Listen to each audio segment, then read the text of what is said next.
of the day, it goes back to their experiences and what they want to do, and it goes back to their family background and who they are around with, and all that. We can't control, even the laws and regulations, it's there.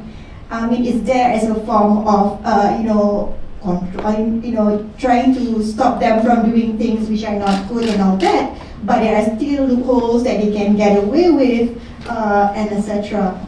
So that in itself is a challenge. Like a case that I read, there's a study that I read, Prof. Sabariah, so she did a study on media literacy, and what she did was she did interviews with students, right? And these students are very well versed. They know how to create videos. They know, how about online safety, what not to share, and all that. So much so that they did do some, 18xx kind of videos. But they are good enough to know not to show their school badges, not to ensure that the background is empty so that people will not be able to recognize who they are, and to not show their faces. So they could still do the act, but they hid because they knew about online safety. But yet they still do it. So it's very challenging and tough times here. And I would say we cannot just rely on the government, and not the teachers as well. I think it goes back to the roots or the family, and it takes a village to raise people. So I remember earlier this morning we were just discussing about how we tend to think that we're all ethical. If I were to tell you, let's learn about ethics, I would say no thanks. I'm an ethical person. Why would I do that? Right? So we all assume that we're all ethical, but it's something that we have to actually learn. It's a skill that you would actually have to sit down, learn, and reflect on your actions. So Joanne, it's getting harder and harder to trust what we read online, especially when we have misinformation masquerading as expert advice online. More than half of Gen Z's members get most of their news directly from social media. Younger generation, they trust influencer more than other sources of information.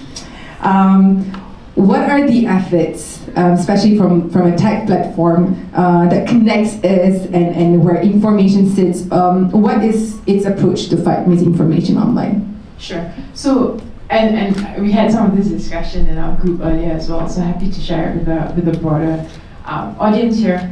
But I think to earlier points, I wanted to just, to what Dr. Saab said, I think we all have a role to play. I just wanted to call that out first. And as tech platforms such as Google, we definitely will play our role, but I think it's not only on us, it's not only on educators, it's not only on the government, most definitely. I just wanted to call out all of us should realize that we have a role. So first thing, how we look at it is, I think starting young is something that is important. For Google, we have a program called Be Internet Awesome, and it's actually a free online curriculum that we have. We gamify online safety. So for kids, especially in primary schools, they're able to go online, parents can go online as well, learn about how to stay safe online in terms of maybe you see some email addresses with the typo, how not to fall to that. We talk about things like being kind online, so that goes to being about hate speech, for instance.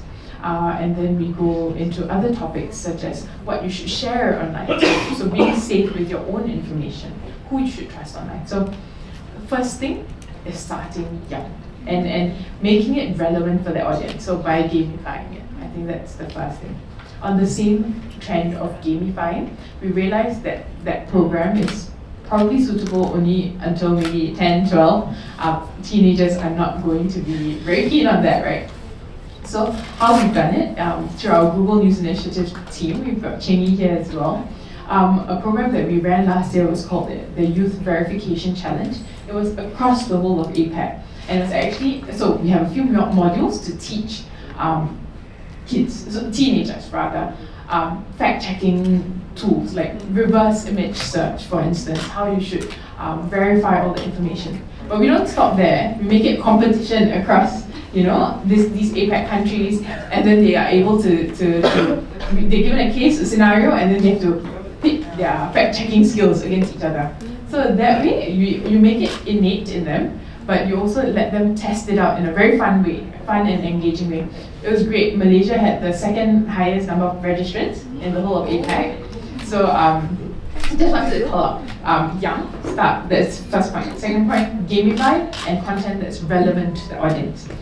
Third point, one thing that we realized that has been great is peer-to-peer learning. So through some of our work with Google.org, our philanthropic arm, we're doing a Train the Trainer program. And we'll be training youths as ambassadors on digital literacy through our ADLP, so it's the ASEAN Digital Literacy Program, to teach other youths. So again, if it comes from perhaps a teacher or a parent, kids might be a bit like, what are you telling me? I know this, I'm more digitally savvy than you are, like, to Dr. Saab's point. So maybe from a peer, they're more willing to, okay, I'll listen to you, you know? So how you get it across is also important. And the last one, it's a bit more on hate speech, but I thought it was an interesting point, is putting a mirror to yourself. Alina, you said everyone thinks they're ethical, right? So we worked with the center on a project that they had previously called Trackability, to really talk about hate speech and identify what is hate speech. So sometimes you don't even realize what you're saying is offensive or is a slur. So perhaps by giving you the tools to say, hey, actually, you might think it's okay, but someone from another race might not be so comfortable with what you're saying. So calling it out, putting it to them very explicitly, I think it's important. So quite a few things, all quite broad, but just a quick way of how we're hoping to contribute to tackle this issue. Yeah, I agree with making sure that our kids and our young children, they're self-aware and they can identify their personality online. What kind of person are you on social media? How are you feeling when you are receiving certain information or before you start sharing something? And I think that social and emotional learning has to happen alongside providing them with skills on how to verify information. YBTO, if I'm being honest, before I was part of the media information literacy team, I was not aware of a lot of initiatives and efforts on fact-checking. So maybe can you share more of MCMC's efforts to combat disinformation and promote responsible online behavior? What are some of the initiatives under your ministry? Thank you for the questions. I think for fact-checking, we actually have two units that are doing it proactively. One is under MCMC, that we call it Sabariah, .my, and then the other one is actually under Bernama, and we call it MindCheck.my. So these are the two units that are doing fact-checking actively. But of course, they also have their limitation. First of all, of course, is the manpower. I must admit, at the moment, both units don't have sufficient manpower. And then the other one, of course, is because they are both related to government. Having said that, I pledge their independence. We don't have any. I don't know whether this pledge will be useful or not. It actually doesn't work the other way. We do not interfere with how they work. I got my colleagues from MindCheck is here as well. Sabariah also is here as well. They can testify whether they ever try to intervene how they report do their fact checking. But of course, I think the limitation we have will be like, first of all, they don't have sufficient manpower, and second, of course, is to a certain extent they are still related to the government. They are still related to the government, and therefore, sometimes maybe people will question their independence and also impartiality. But yes, I think these are the two units that we hope that when people have something that they don't feel is they're not very sure about the authenticity of it, they can make the effort to check MindCheck, to check with MindCheck, or to check with Sabariah.my. They can actually send the tips to JOMCHECK and Sabariah to do the checking, and of course at the same time, both MindCheck is also part of the JOMCHECK Alliance as well, where JOMCHECK, correct? So this is how we hope can further promote the habit to do fact checking. I think that is very, very crucial. Yes, at the same time we need to have this continuous education to educate the people.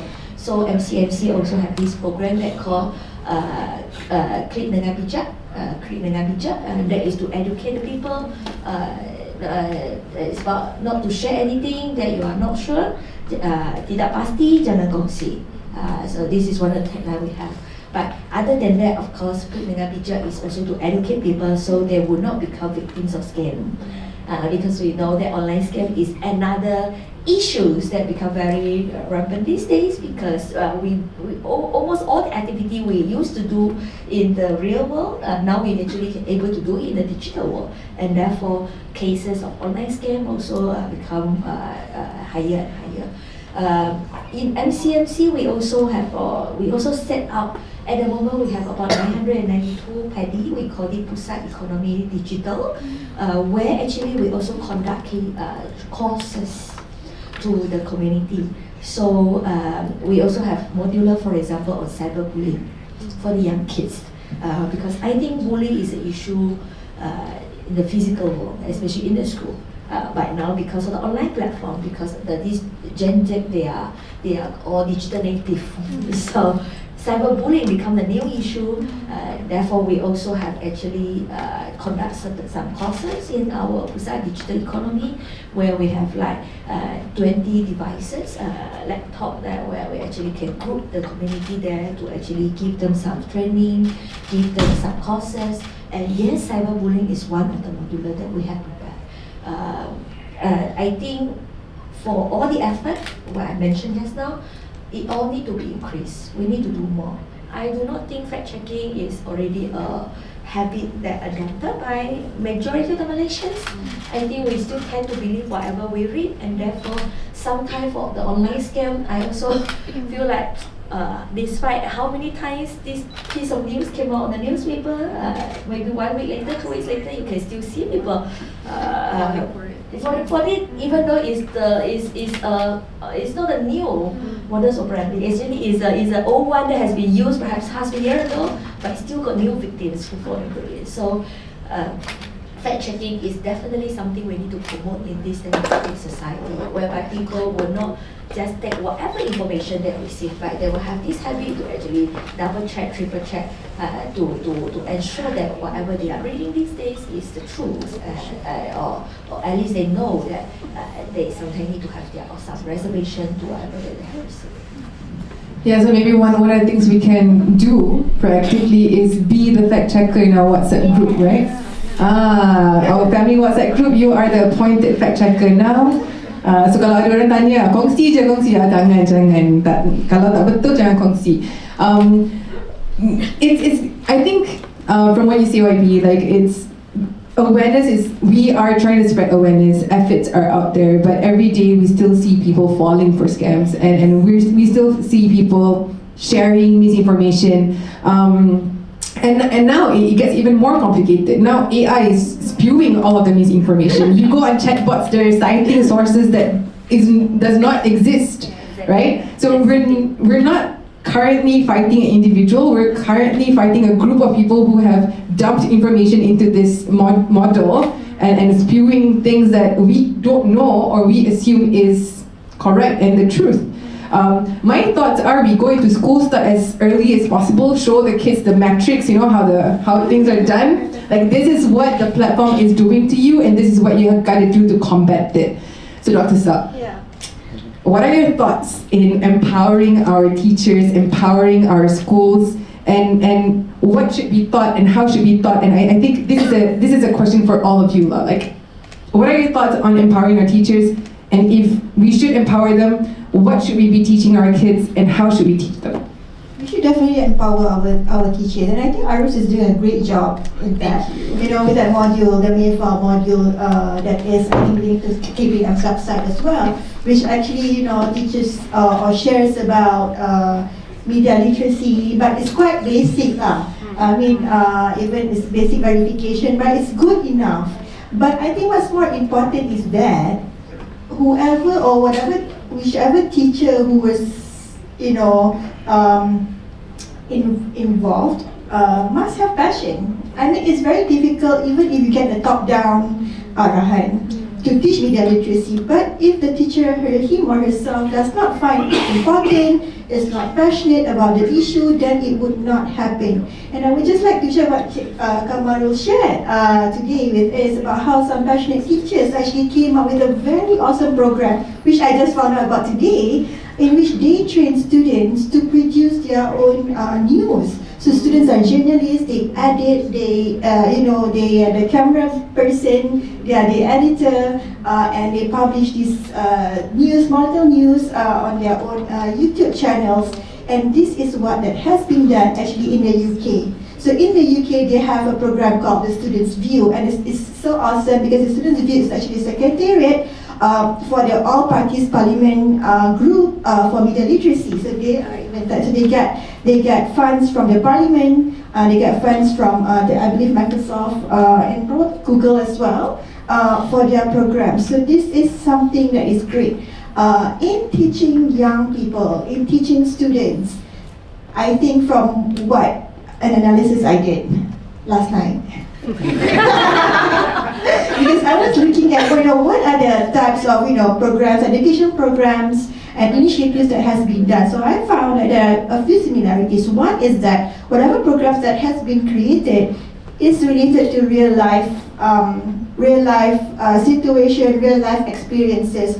For instance, like what Chikabaru said, what the Guru PSS did, allow students to be journalists so they know how everything works, how news is produced and all that. So that is one. So another program that I also read that I found interesting was that the involvement of parents. So parents cannot be left behind because as Joanne said, you must start very young. We cannot expect the tech platform, like Google has created this Be Internet Awesome thing is there, but as parents, do we actually expose our children to that, or do we just open up Cocomelon and watch that? So that's also a responsibility as parents ourselves to start teaching that from young. So and another thing that also I found was that, for instance, the student view that I talked about was that the importance of networking and collaboration. So that effort was an initiative between journalists, NGOs, and volunteers, and also teachers. So they all work together to do this. And I think that is something that is lacking in Malaysia. We tend to work in silo, and that is sad. Because we are, replicating, reinventing the wheel for things that have been done by, another party. For instance, I just have to say YB. Okay? I just have to say, because there is a call for proposal for MCMC, right? And one of the guided proposal was that to study the framework of media literacy education, which actually YB has been done by KPM. So, but they are still asking for proposal for the upcoming cycle to do another study. So why can't we just, speak to each other, work together? So instead of replicating and doing another analysis of framework, because the frameworks are basically the same. It will be the European framework, it will be the UNESCO framework, right? Yeah. So why don't we work together and ensure that we're not working inside? There is also, for instance, I attended this an initiative by the library to create a media literacy network media literacy council. But when I attended that, I saw that the attendees are all PSS teachers and librarians. So I was asking, where are the media organizations?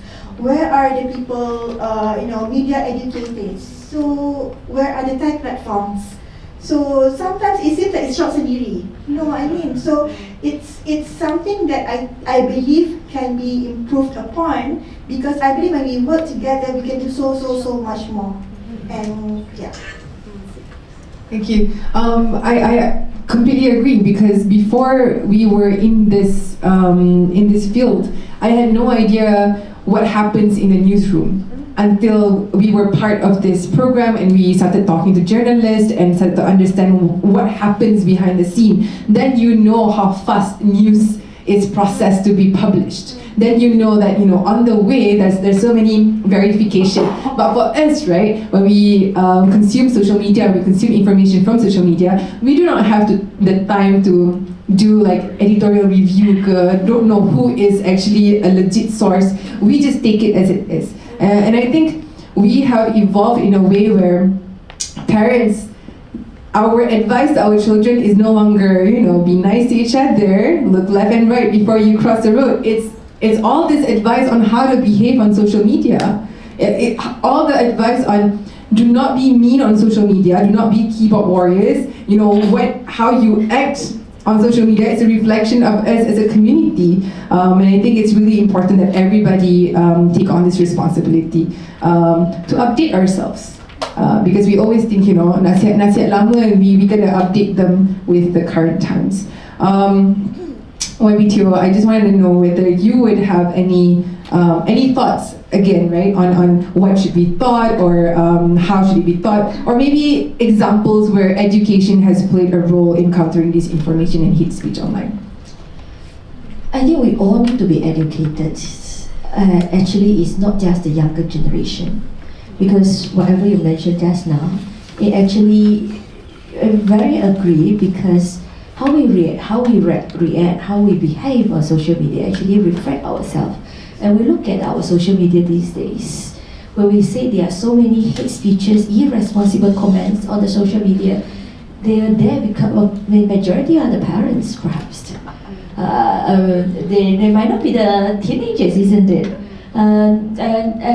So we need to start striking our head and that when we talk about education, we talk about schools, but how about the adults? The adults who occupy the social media that we are using these days. For example, Facebook, because everybody says that younger generation don't use Facebook. They all go to Insta and also TikTok. But I have heard it so many times that people say the comments on the Facebook these days are so toxic. And who are they? They are not teenagers, they are not kids, they are adults. And why so many hate speech or irresponsible or insensitive remarks on the social media? We the adults actually need to do something first and need to realize how this social media actually works again. This is what I noticed. I would like to make use of this platform to perhaps share with all of you. It happens not long ago that I think it was a school program. There was a school who used a KFC package, but inside is only roti and also mineral water. Because parents are very unhappy and start to say that don't give our children false hope, etc., etc., etc. Okay, I think that's fine, okay? I think you are aware of this incident.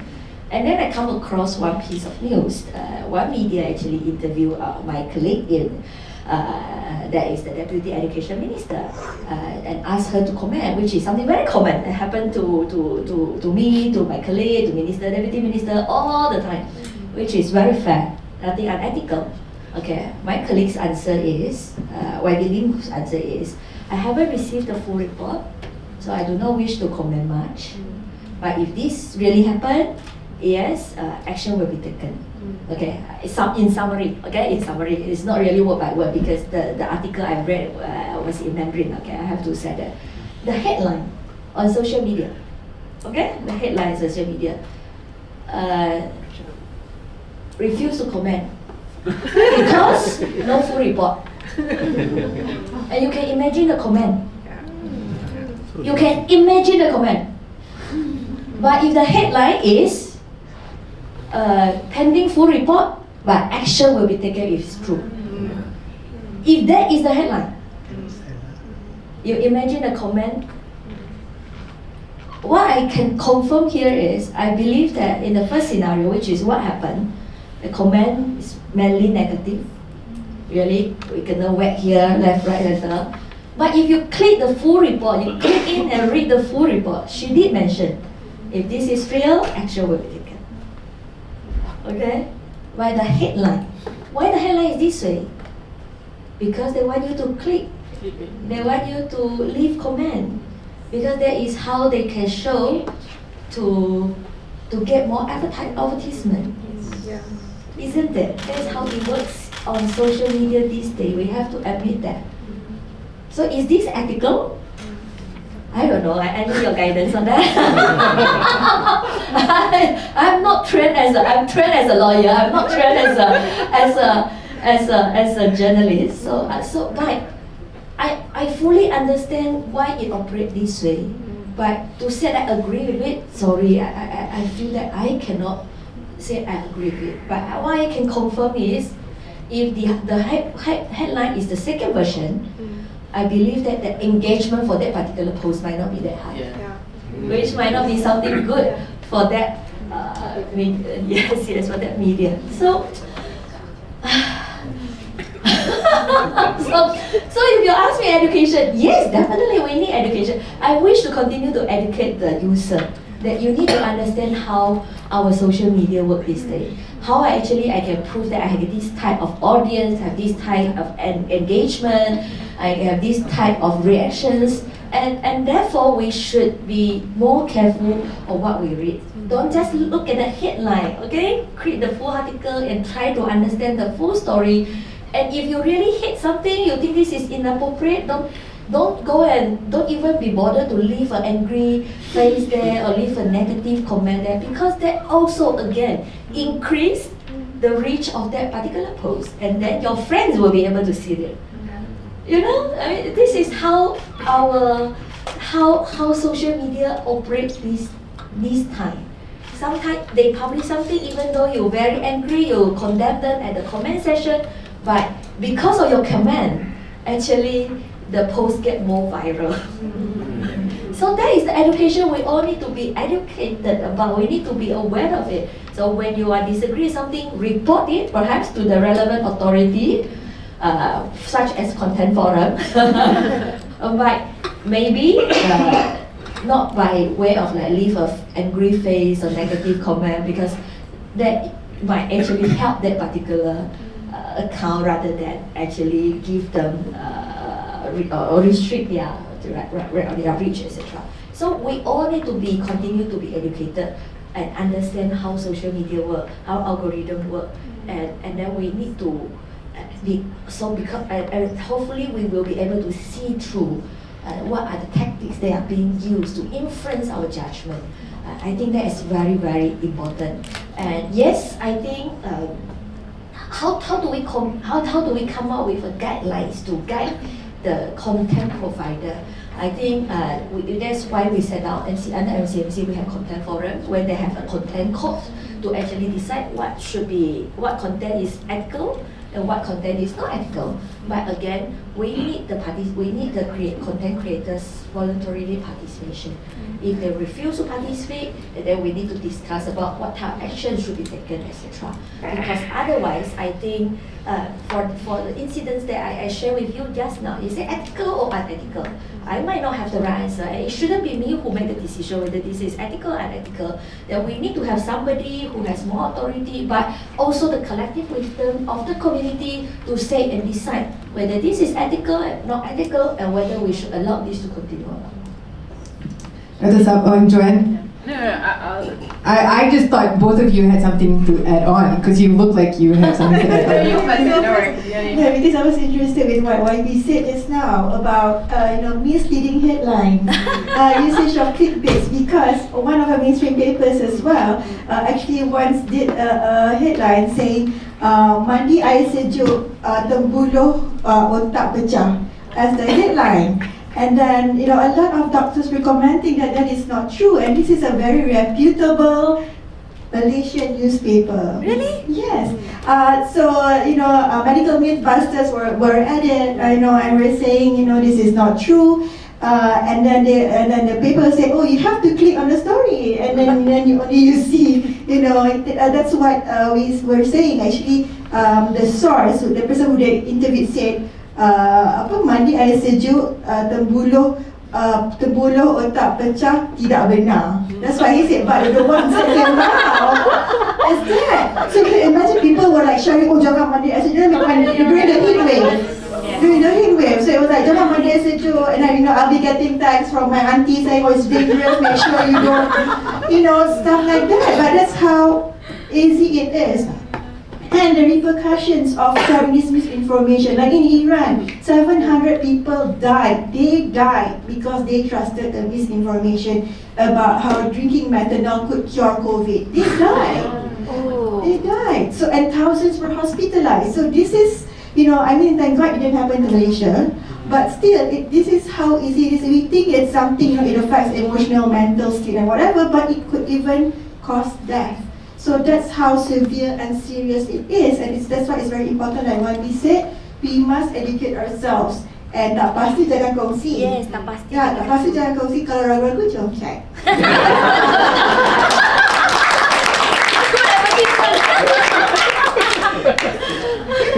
Joanne? Yeah, so I actually wanted to pick up a bit on what YB had shared about just content in general and how negative content seems to be getting more attention and all that. I think Why? yeah, and I feel and we feel that there's sometimes a bit of a dearth of like insufficient positive news and happy stories that are going around, right?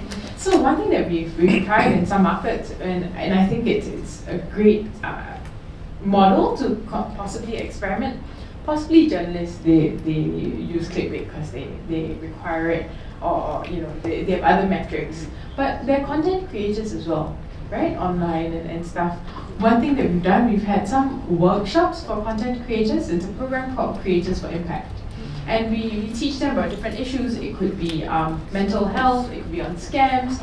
But by teaching them about issues that matter, they're able to create content that's positive and not, it's not viral because it's clickbait. It's how you can combat scams more effectively. So a bit more positive.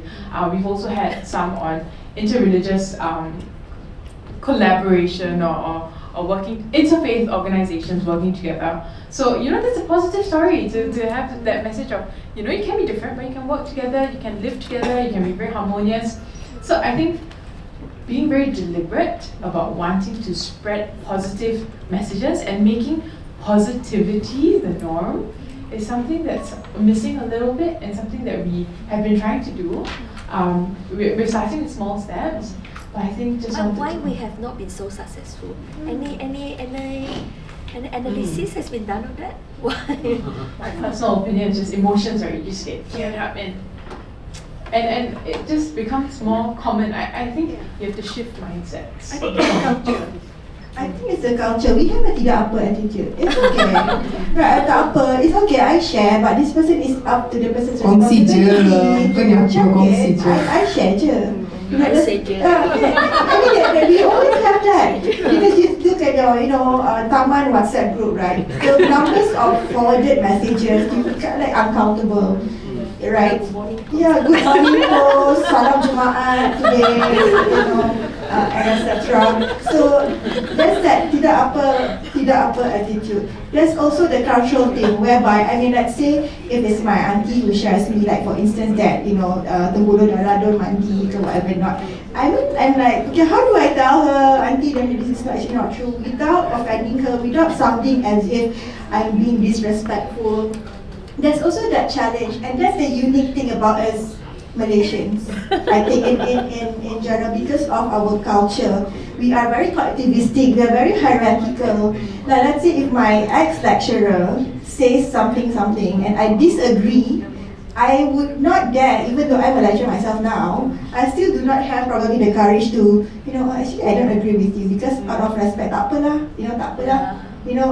So You don't correct the elders. Exactly. That attitude.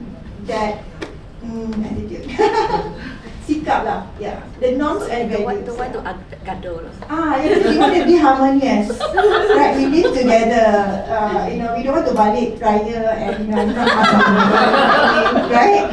Yeah. Not knowing that misinformation is a threat to harmony. Exactly. I agree with everybody, and I think we have to again show our young children how the sausage is made. The social media will reward you if you lie. Social media will reward you if you misinterpret something or say something juicy. you are rewarded when you have high ratings if you own a media outlet. So macam we need to then not just as a person I can change my mindset, but as an ecosystem, I think as an industry we need to find a different way to reward ourselves, not based on like ratings, because ratings ni is all clickbait at the end of the day. Tapi if you look at it worldwide even, I mean sometimes I cannot blame the news industry tau, the media organisation. They are trying to make money. I mean look at how utusan gulung tikar, you know what I mean, how people are surviving, how a lot of my friends are being retrenched and going VSS and all that. They are barely surviving. Even the desk now, you know, it's general desk, so you can write sports story, news story, whatever story. It's so general. Last time, you know, you have the political desk and whatever desk. So they are very surviving, and in order to survive is to what? Get advertisers. And how do we get advertisers? I need more people to read my paper and my online sites. How do I get that? You know, sensationalize, sexify my headlines and all that. So they are essentially just trying to survive. But that means it speaks about us as readers. You know, it's our identity as readers. Why do we like to be sensationalized kind of news? You know what I mean? It's like, why are we attracted to the bulu darah pecah kind of sensationalized stories? So what is wrong? I don't know what's wrong with us. I mean, there must be something, you know, that is in us that really likes, you know, ooh, this is, you know, I need to click that. And that is how some people become millionaires. Like Mirko Sosakowski, he became a millionaire just by sharing this information about the US presidential elections. People can make money, and we here are like, you know, the susceptible monsters, or not, I wouldn't say victims because we call it upon ourselves, right? So I again, I would like to you know, reiterate what YB said. We must educate ourselves. And it is upon us actually, I mean, if we want to educate our young people, first we must educate ourselves. Look back into yourself. What kind of story do you click? Do you actually click an environmental kind of story, or will you like, you know, Fasha Sanda, something? You know, what kind of stories would you click, and what kind of headlines would you like? Because how we read news essentially is how, you know, can ensure that the news agencies and news media organizations can survive. So concern also, but you know, so that's the grey line, and how do you balance that? I don't know. I think you pointed out something very important. That is the media need to survive, and therefore they fight for their source of income.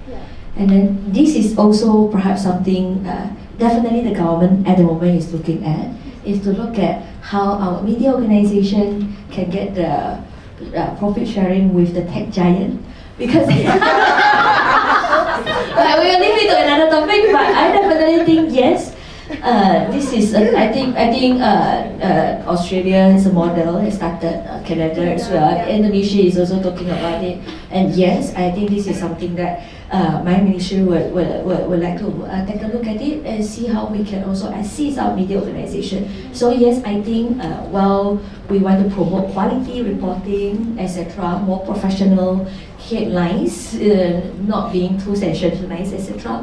But yes, I think the fact that they are losing their advertising fee is also very, very accurate, and that is also, we need to find a balance for the ecosystem. I think we have to be informed all around. Even like, you know, like all this backstory of how media works, this is something that everybody needs to know. Who owns the media also influences how the media reports something. So for example, the moment Elon Musk bought X, he was a dictator from day one, right? He could decide what X could do and what X could not do. Like, but us understanding who owns the platforms, us understanding how it works, and us understanding that at the end of the day, some people need to make money, then we would be a bit more cautious about the news that we choose.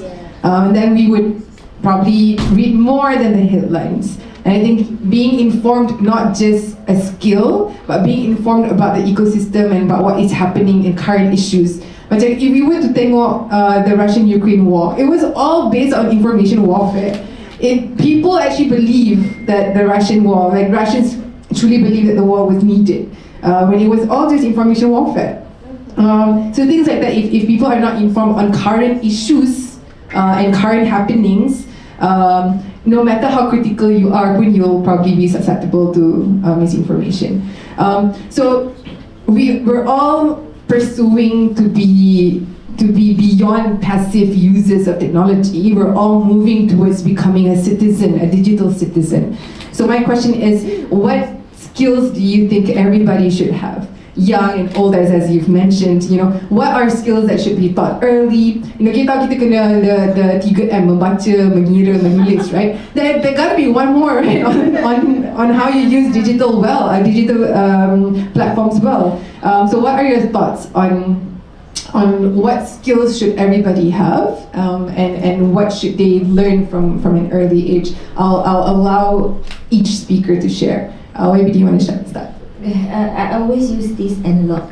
Before we are allowed to drive, we need to take our license course. We need to learn. Some practical training we need to go through, because we all know that when we become a driver, there is huge danger that we could cause to other people, and then therefore we have a huge responsibility on ourselves. But the damage or the danger we can pose or we can face or receive on the digital world could be equally bad, if not worse as well. But the problem is we do not have this opportunity to go through a writing test or the oral test to get our license before we are allowed to use internet. And therefore we call ourselves digital citizen. What you use just now. We even have like digital native, where our kids they are digital native. For them, not to have access to internet is something so weird. Something maybe they could not imagine. So they are the digital native. But do we actually educate everybody about how to do fact checking, how to be more critical, how to understand the ecosystem, how it works, etc. I think that is important. And this is something that we need to keep reminding ourselves and also to teach the younger generation. I think yes, there was once when digital world, perhaps at the very beginning stage, people still didn't realize that it can be used for nasty purpose. That yes, I think we have a very happy or harmonious digital world. But sadly to say, any technology when it continues to evolve, people would also continue to find chance to make use of it. And the money is the incentive for them to quit looking at what are the loopholes that they can make use. Whereas for us, we are just an ordinary social media user, internet user. We might not be so keen or be so aware, so alert to receive all this new information. But yes, I think this is a time where we need to seriously educate our younger generation and ourselves. We keep reminding ourselves. And to me, the most fundamental thing is we must have the ability of the critical thinking skill. That is the most important thing. Whatever we read, whatever we receive, we must be able to think why. Is it true? What will be the opposite? Is there another version, another side of the coin where there's another version of story? I think this ability is so important these days before we digest any information. Algorithm is people audited to TikTok. Why? Because algorithm understand you so well. They know what you like. They know what type of music you like, what type of content you like, what type of information you like, and therefore you enjoy watching all the TikTok content. TikTok is successful because their algorithm is so good, they know what you like. But that's the danger of it. When we keep receiving what we like, hearing what we liked, we've lost the ability to listen to the other side of the world. Yeah, we live in a bubble. Yes, we live in our own bubble. We live in our own bubble. To me, DP is clearly not related to Israel. 15 years in the body, I can see no clue. But there are still people who genuinely believe it. I don't know why. But is it because we all live in our bubble? Is it because we all live in our bubble? Information is important, but it can be a dangerous weapon as well. People who live in Russia, people who live in Ukraine, would they be able to tell what information is actually the accurate version and what are the false information. To get the correct information can be more and more challenging. Maybe it will be easier for certain area, for example, health, because yes, eventually we can still refer to WHO. But for any other information, especially if it has like some political element behind it, it can be quite tough and quite challenging. Because if you ask me, how am I supposed to prove to you DAP is not related to Israel? I might have a problem, because how to prove something don't exist? So if you expect me to prove it to you, it can be difficult. But some people who said that DAP is related to Israel, another person repeat it, and the video actually watched by 1 million people. Some people eventually will believe it, and therefore I think critical thinking. I don't think I have another. I cannot stop emphasizing how important it is. When we use internet, when we receive information, when we see anything, we must try to understand how it works, and therefore hopefully we will be able to create a safer ecosystem for ourselves, not to fall into victims of fake news or even scams, etc.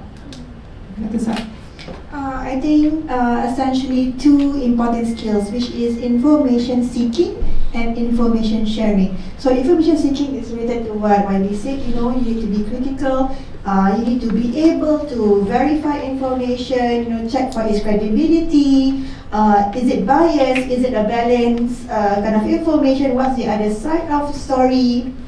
So that's one. And about information sharing, it's about ethics. Should you share? What's the importance of you sharing this? What's the effect? What are the repercussions? Will someone die if you don't share this? Is it really, really important, or are you FOMO? You just want to be the first one to share? And this is also the penyakit with us Malaysians. We just want to be the first one to share. Nobody share yet. Okay, kiasu a bit lah, right? So that's also is it really important for you to share? And I cannot stress how important it is. YB said it so well about critical thinking skills.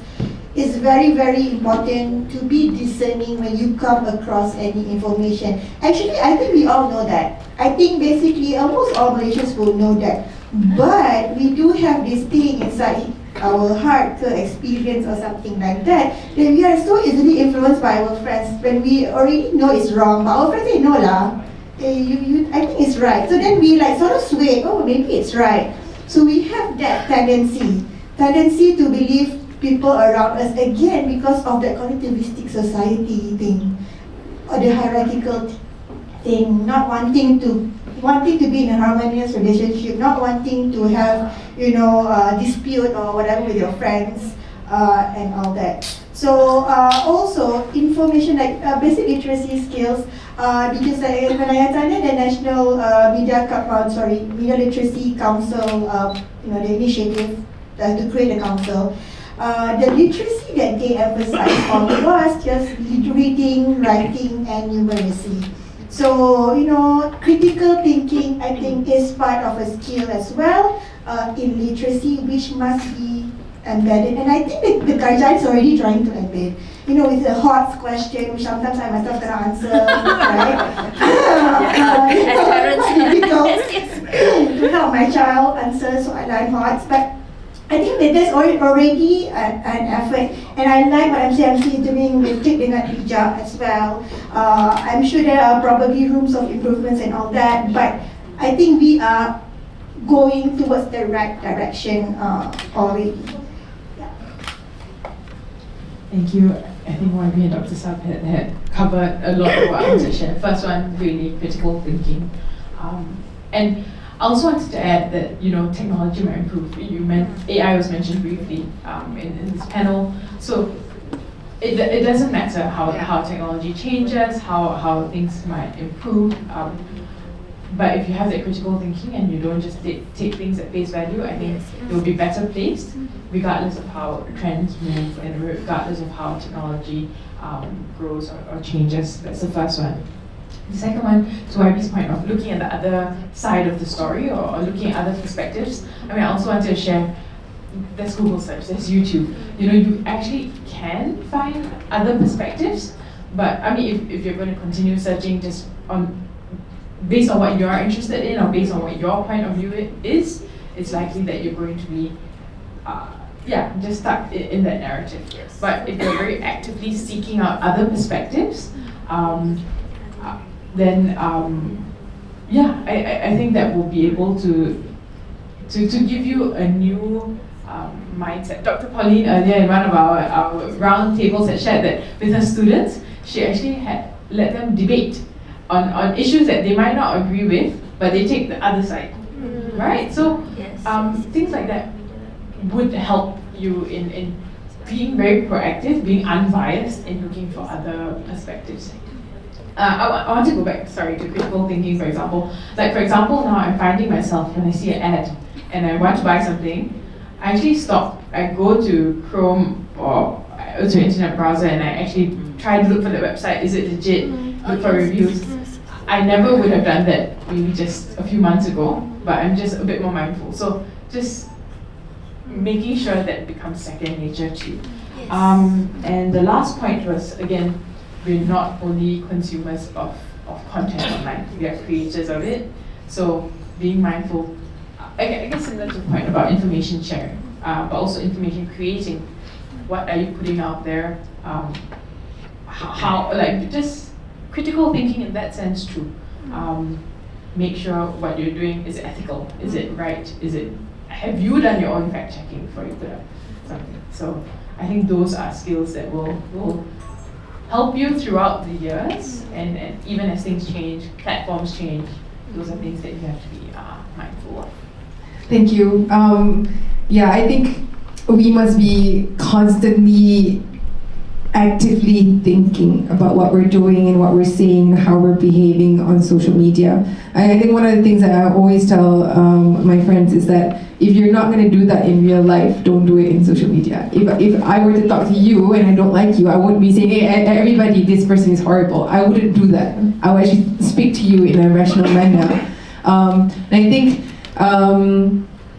education, we all agree, could tackle the root of the problem. There's so many things to teach our kids, psychology, the human behavior, philosophy, what exactly is the truth and how do you find the truth? But teachers, their plates are full, kan cikgu? Plates are full, they're expected to teach almost everything under the sun. So how can educators who are listening, who are out there, gain support? How can they collaborate with other stakeholders, such as policymakers, technology companies, civil society organizations, to address the issue of disinformation? What support can we provide them? How can we encourage them to proceed and to teach our kids about misinformation and hate speech? Joanne, do you want to go?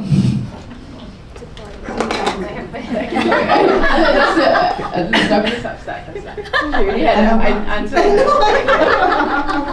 As a teacher myself, Yes. I need support. I'm just going to give an example of what I did, okay? At the risk of sounding, self-advertising couple, but the support that we got from Google for JOMCHECK, it's an initiative, a fact-checking initiative, which involves civil society, the industry, media organizations, and academia. Several universities are also members of JOMCHECK. So it's a first alliance of its kind, and with the support from all these several partners, we call them partners, with support from all our partners, we are able to do fact-checking, we are able to counter disinformation during the PRN, we are able to create content, we even create educational or entertainment kind of content, what's information disorder, how to differentiate between misinformation and disinformation, that kind of thing. So it's successful, and also we involve students. So students are the content creators, they did the videos, they do the scripting. Students are also, writing the stories and all that. So this really helps. They get to see, how it is like actually. But we wouldn't be able to do it without the support from the partners. So this is where the partners are important. Okay, what does the civil society do? They help to amplify our messages. Like Content Forum really helped us in amplifying our message, helped us get some TV spots. Thank you so much. Even with the KKD support, sharing about JOMCHECK with all, the Kerajaan and other partners and all that, give our potential partners confidence to be, our partners as well. So that's how important it is, and how significant a collaborative effort is, and the kind of impact that it can potentially make. And I'm going to go back to Cik Kamarul here. I believe that PSS thing has so much potential if you collaborate with media organizations, to do proper training with the students. And in fact, the news produced by the students could probably be published in local medias and etc. I can so see it because I saw the video. It's good.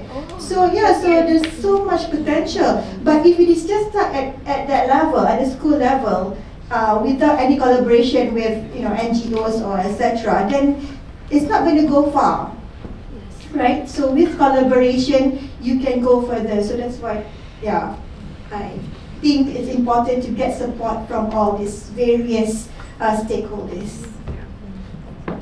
Very agreed, and just want to add on is just remove the silos, right? So I think the only reason why maybe partners or leveraging on what's already existing is challenging is because of the silos and not communicating with partners, with other agencies, within the government itself. So I think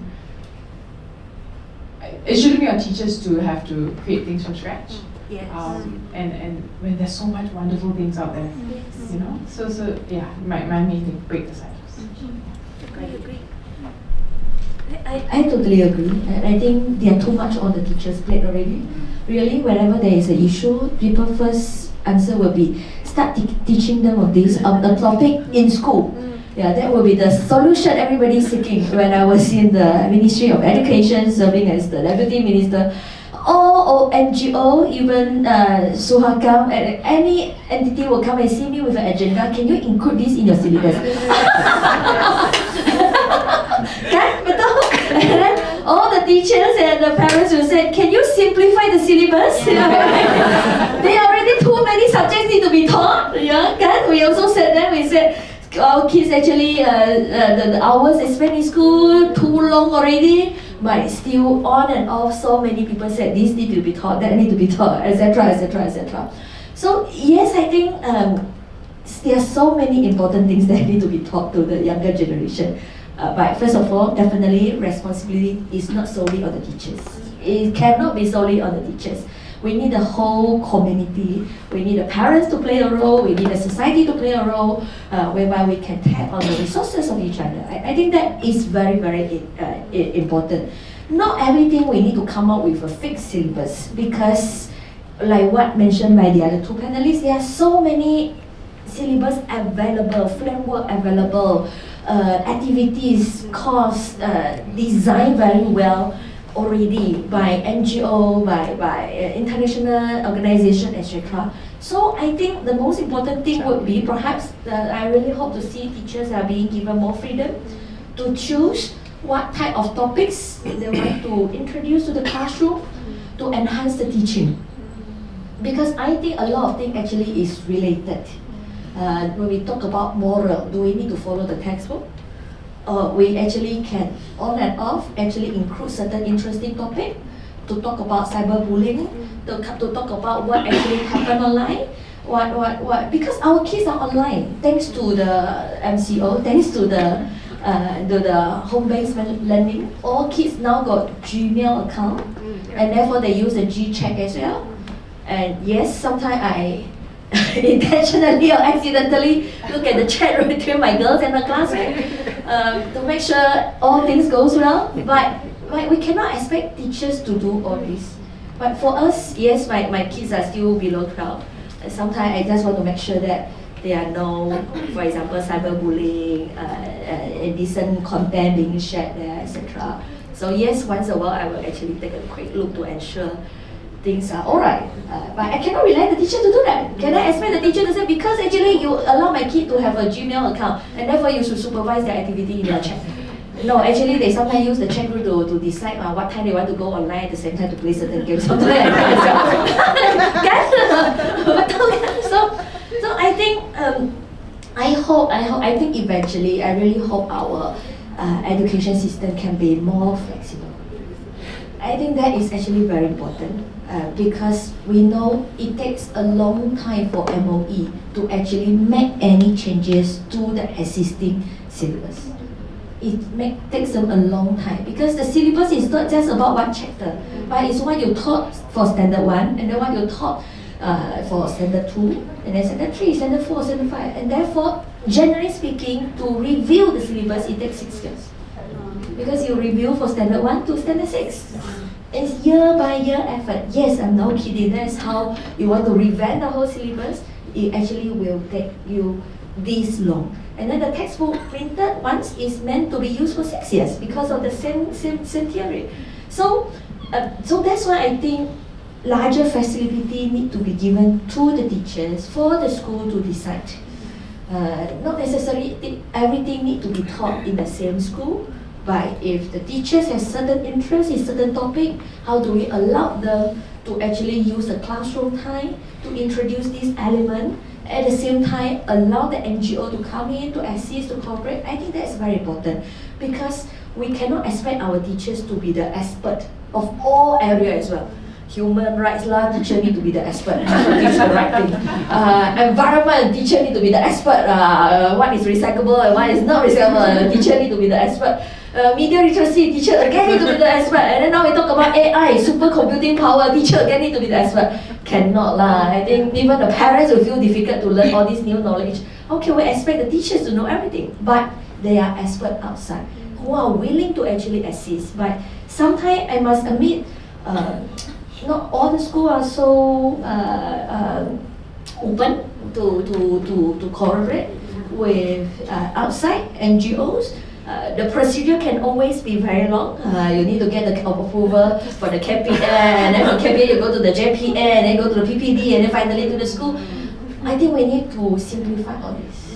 I agree. We definitely need to simplify all this so that things can happen quicker and easier, and we can make classroom more interesting as well. Yes, I know definitely there will be some sensitive topic that we need to be more careful, but don't just because of 1 or 2 unhappy incidents and then therefore we totally shut our door. I don't think that should be the right attitude.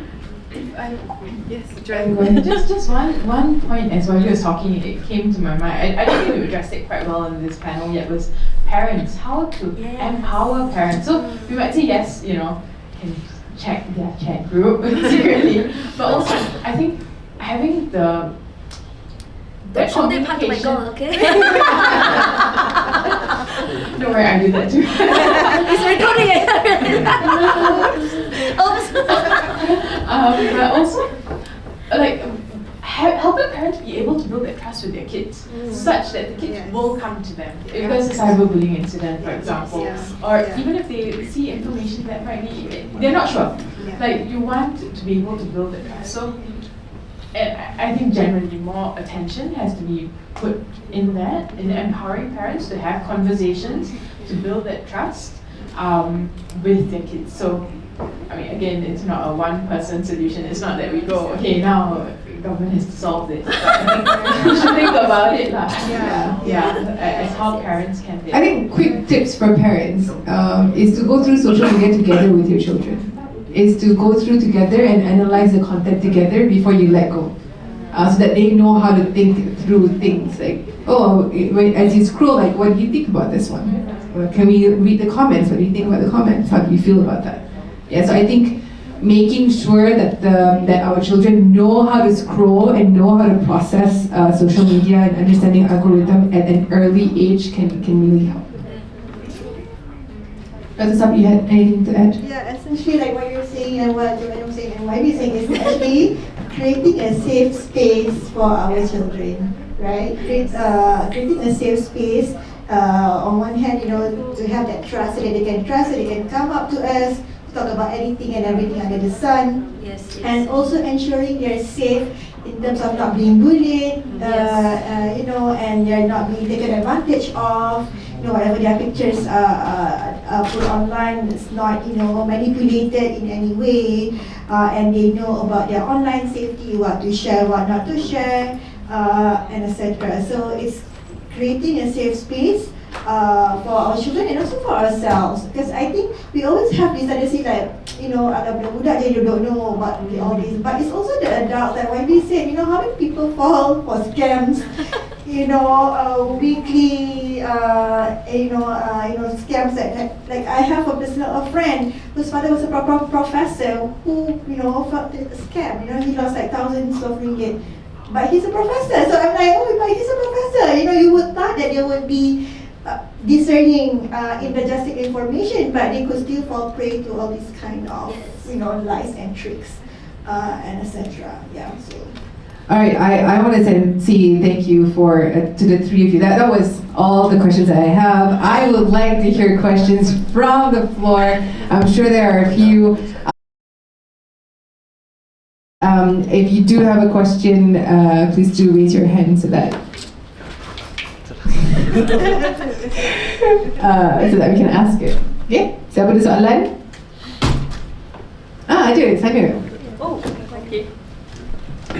I just want to play a devil advocate in this room, because I think in this room we all agree that media literacy is so important. It can reduce harm, damage in a society, but sometimes the other side of feedback that I collected is that doing fact checking by myself before I share information is very time consuming. I don't have such time, right? And in order to be a literate citizen, it's also very time consuming. If I want to really stay updated with Russian-Ukraine war, for example, ain't no time for this, right? Time is money. Yeah, so how do we address this? I think the safest thing is, I agree actually, to me, even though there's so much information available online, let me ask you, is drinking cold water bad for your health? No. Yes or no? My mother would say yes. Yes! Exactly! My mother is still telling me this yesterday morning. I said, please not. And do you think you can find video contents to tell you why drinking cold water is bad for your health? Yes. How do we? Yeah, definitely we will be. I don't know how to be sure that what is the truth and what is not. So that's why I think our sebenarnya come up with the tagline, jangan tak pasti, jangan kongsi. I think that should be the baseline we should follow.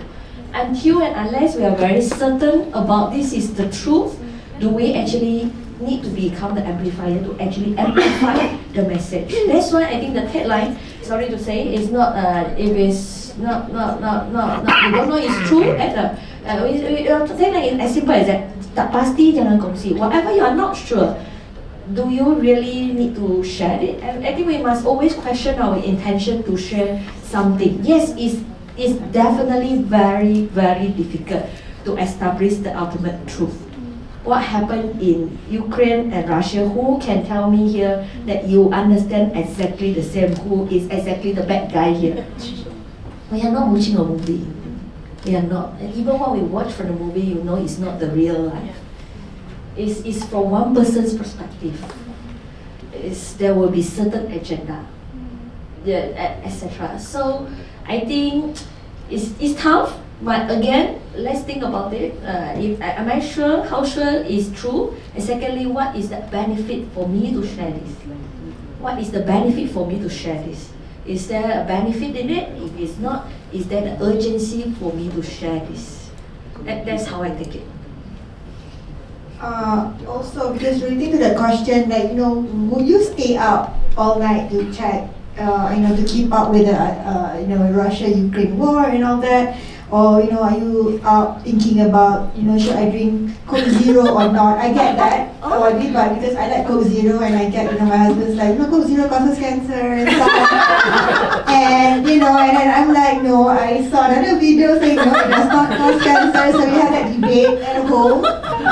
So One thing that we can do, I know it's very difficult because like opinions and studies and research sometimes can be framed in a way, right? So the way information is presented is narrated on certain frames and etc. So susah. And sometimes information is not information, it's opinion. So when it's opinion, it's more difficult. You cannot even fact check it. And this is what we see during the PRN. A lot of opinions, like JOMCHECK receive a lot of tips, but it's based on opinion which we can't fact check. So it's very difficult to fact check. Or about the DAP thing, how do we fact check that? It's impossible for us to fact check that. How do we get access to the bank accounts and etc. So having said that, Kuan Yi, having said that, aside from Sabariah.my and MyCheck, we also have our friend here from Fact Check Lab who also does fact checking, and also JOMCHECK. So kena promote lah kan. But we help you guys do fact checking. Promotion, but it's free. I mean, we're not paid at all, and we have partners. We need to continue to empower and all that. So that's also a way, like what we said, to empower our society. If you are not sure how to fact check, let other people who has the ability, who has the expertise to help fact check it for you. So that's why we are here. All of us, I think, have tip lines. Fact Check Lab has tip lines, MyCheck does, Sabariah.my does, and so does JOMCHECK. So we are all here for you, and please take advantage of us in this sense, because that's why we are here and to help you.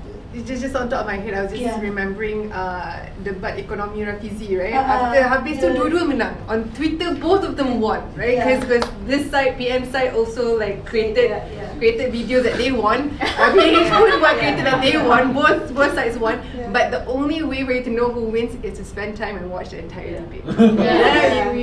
If not, memang tak boleh. You go on social media, both won. No. Because the framing, So the agenda. Betul. It's a framing. Just like adding to what Dr. Sabariah said, just like for the pembuluh darah,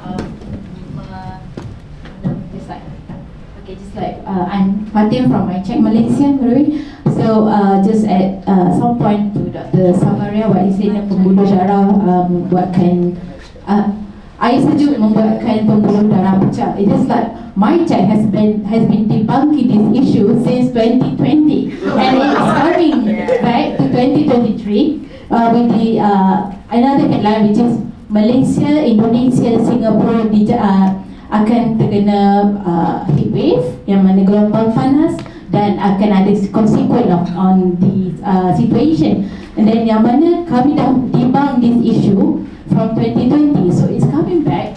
So it's just like circulated according to the musim, kerana we have been hit with during March this year. So talking on how we want to membudayakan fact checking, just like what happened for my case, it's just like dulu masa sebelum MyCheck ada tip line, it's just like we depend on the social media monitoring and what we get on the WhatsApp. So my first source is my mother-in-law. She like to share everything she received on the WhatsApp, and then share the WhatsApp group family. So I slowly tell her this is not true, Mama, this is not true, and then I do fact checking. So I explain. So what is the best part today? Just like whenever anything that she received in the WhatsApp, she will ask me first, DM me first, and Fatih betul ke ni? So it's just like, okay, Mama dah jadi source, power source. So macam betul ke ni? Okay, thanks Mama. Sometimes I have issue. I thought, okay, there is issue between regarding this, but then I do get the viral thing. And then I ask my mom. My mama, I just like, Mama, do you know about this? Do you get any forwarded message about this? Okay, here it is. So it's just like we need to membudayakan fact checking, and then dia kata bila dah check, pergi dekat Mama, I want to spread it to the other group, WhatsApp group. So it's just like we can do that. It's just like we have to educate slowly. I think it's related to creating key opinion leaders about our peers, about our family members, about our sekolah menengah WhatsApp group, reunion WhatsApp group, gang or whatever WhatsApp group, to have that key opinion leader. And in this case, Fatih is the key opinion leader. I believe most of us are key opinion leaders in your various WhatsApp groups and menjadi titik rujukan for, is this true or not, can you please check. I told my siblings, you can pass it on to JOMCHECK, tapi no, they will PM me first and I will pass it on to JOMCHECK. So that's what happens, but it's good enough. I mean, it's a start. And even our students, fact check lab, we have students fact checkers, so they are also now the key opinion leaders of their families, because they know how to fact check, so their families would WhatsApp them and ask, is this true? Can you please verify this for us? So it's creating that, and I'm going back again to Cik Kamarul as well. The aspect of the PSS thing is also creating key opinion leaders among its primary school students. So it's starting them from young, and so all of us here can be the key opinion leader in championing, empowering people with media literacy skills. We have another question. Yeah, hello. Sorry, my name is Adam from Pusat Komas. So I'm going to ask a question that's a bit technical, and I'm going to go straight to the point. So we've been discussing a lot on disinformation, fact checking, but just want to go to the second part of the question itself on hate speech. Now the question is, how does the the government identify what is hate speech? How do you balance the speech on the freedom of speech and hate speech, and do you follow the Rabat action plan to identify the thresholds of hate speech itself? Yeah, that's my question. Okay, and hate speech, of course, is even more difficult to deal with because it's always the freedom of expressions against what should be the limit. Of course, all the social media platforms, they have their own community guidelines. And most of the time, until and unless it's very clear that they promote violence against a specific target, they will not see it as hate speech. So when we notify, when we notice some content that we feel uncomfortable with, we think this belongs to hate speeches, we will notify the platform provider. But again, to remove it or not to remove it is purely their own discretions, and they will make the decision based on their own community guidelines. And therefore, for example, like what I mentioned just now, 3R are considered sensitive issues in Malaysia, but it's not the case in Europe, in US, and therefore certain speech or content where we feel actually is cross the line, maybe the platform provider would not be agreeable to take it down. So that is one. Secondly, I think eventually it's about what type of legal action that can be taken in Malaysia by our law enforcer. As I mentioned, you've got Penal Code, you've got CMA, you've got Seditious Act, where the police can take action. But when you go to court, I think one of the guidelines that we have established is the content code developed by the Content Forum. So under Content Code, they actually have a clearer definition as to what belongs to hate speech, what belongs to what are the definition of hate speech, etc. And therefore, if the content itself, the post itself, posting itself, doesn't fall into the definition by the Content Forum, the Content Code, then the chances for the court to dismiss the case is higher. And therefore, Content Code actually has become a very important reference point in court. But I must say, therefore you can see that many times that police actually initiated the investigation, but not necessarily means that the person will be brought to court or eventually that particular person will be sentenced. But again, how we actually make sure where the law enforcer, where the law enforcement they start the investigation, it will not be seen as an effort to silence the community. That again is always the challenge we face. Because yes, eventually maybe they feel that the case is too weak for them to establish in court because that doesn't fall under the definition of the Content Code. But how do we ensure that when they start the investigation, it will not be seen as a matter to actually silence the community, silence the people with the dissenting views, etc. And where do you draw the lines? I think this is always, we might have this difficulty that we won't be able to have a very clear line. It's a gray area. Because what seems to be distasteful to me belong to hate speech, maybe in my opinion, might be in your opinion is your freedom of expression. It's very challenging. Yeah. Thank you, Ivy. If I may just add, yes, to YB's point, we have a community guidelines for Google, YouTube, for example. Hate speech would be things that promote violence, like YB said, discrimination, disparagement, or also just incites hatred towards a certain group. And I mentioned some of the categories earlier.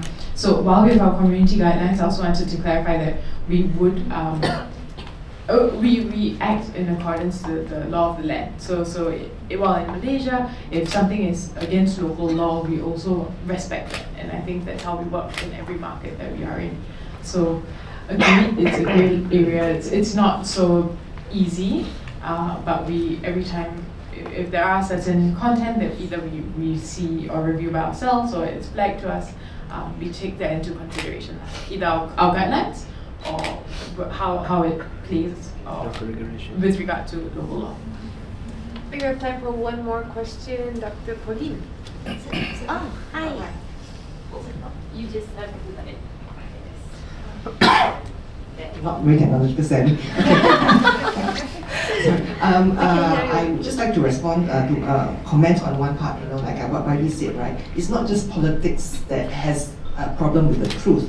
When it comes to also like WHO, during the COVID situation, right? You have a lot of biases. You have people sharing. I was trying to fact check them, and they said, I don't trust WHO. They're controlled by big pharma. Right? So it's the line of so that comes to my point. You see, fact checking is important. I'm in a group. I am always constantly fact checking, and I'm also the bad guy in various WhatsApp groups, Yeah. So I'm not discounting the importance of it, but I think that we need to address the point of psychology, right, and culture. I'm very glad to hear that my friend here, I think Fatin, is it? Yeah. She managed to manage the elders in her family. And I think that was done very gracefully and very nicely, and it's something that we could learn, in our family members. But definitely, there's like what Dr. Sabariah said, there is a cultural element. There's also the psychological element. Why do people share? I think we need to work with psychologists on it. That's where I'm seeing hopefully you get a grant for that project. I want to work with psychologists. How do we stop the sharing or be more critical thinking? That we have to address the biases inside us. People don't trust WHO because they have a bias against. They have probably had a bad experience with drugs, and therefore it colors their thinking. And so therefore, whatever fact that you give them, they're not going to accept it. And that is the problem I face, the wall that I face. I give them information, they reject it because of the bias. Same thing with, like what you mentioned about the debate, right? I don't care what happened in the debate because I am pro a particular party. I believe that, and that is the truth for me. So that is the problem. Fact checking can only address so much. To me, the psychology part of it, we must address the bias, which is why I came across a research done in the Oxford Institute, where they're using inoculation theory, where they actually feed people with information that is not true, but we debate, we discuss, and then they start thinking, hey, it's not really true. And so therefore, when they actually receive that fake information, they already inoculated, they will reject it. So I think that's the next stage beyond fact checking. But keep up with whatever we are doing is important. But to me, that's the first stage of defense. The next stage can we go further, and that's what other people overseas are doing because they realize that there's limitations. We can fact check, but they just don't accept it. Yeah. True. Any comments? Additional also cannot be trusted. No, I think it's a wonderful one and something that will have to be researched further, but definitely an interesting take we should. Yeah. That was a good closing, Dr. Pauline. Thank you so much. Thank you so much to our panelists, our fellow panelists. There's a lot to be done, but I think we can start with ourselves first and make sure that we check ourselves before we start sharing and process.